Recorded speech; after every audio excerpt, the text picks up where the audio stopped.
किसी से उधार जब लिया जाता है तो उसे चुकाने का टेंशन दिमाग में रात दिन बना रहता है ना सच्ची बात।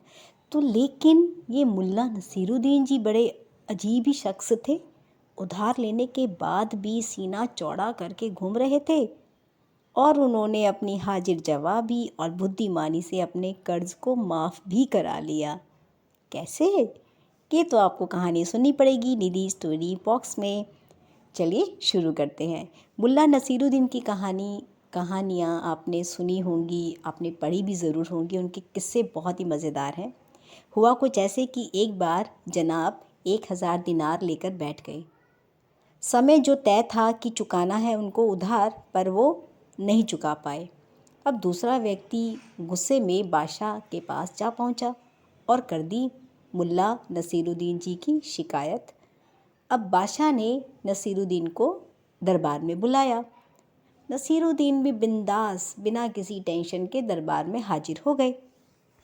जैसे ही नसीरुद्दीन राजा के सामने जाकर खड़े हुए, वह आदमी बोला, हुजूर, नसीरुद्दीन ने कई महीने पहले मुझसे 1000 दिनार कर्ज लिए थे और केवल 2 महीने में लौटा देने का वादा किया था, लेकिन इसने अब तक मेरे पैसे नहीं लौटाए।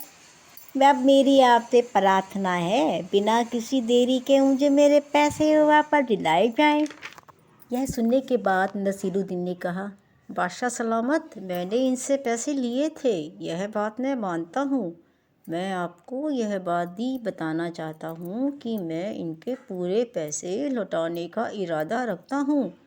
अगर ज़रूरत पड़ी तो मैं अपनी बकरी और घोड़ा दोनों बेचकर भी इनका उधार चुकाऊँगा।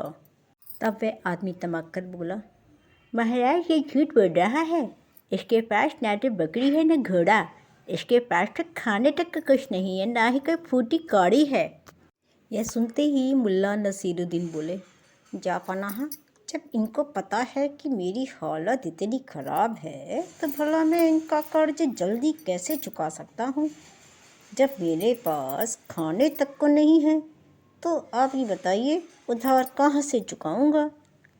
बादशाह ने जब यह सुना तो आदमी को लगाई फटकार, तुम एक गरीब आदमी को सता रहे हो, जब इसके पास कुछ भी नहीं है तो तुम्हारा कर्ज कहाँ से चुकाएगा।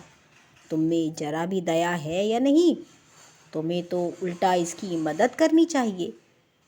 बेचारा आदमी अपना सा मुँह लेकर रह गया और मुल्ला नसीरुद्दीन अपनी बुद्धि और हाजिर जवाब के कारण उधार चुकाने से बच गए।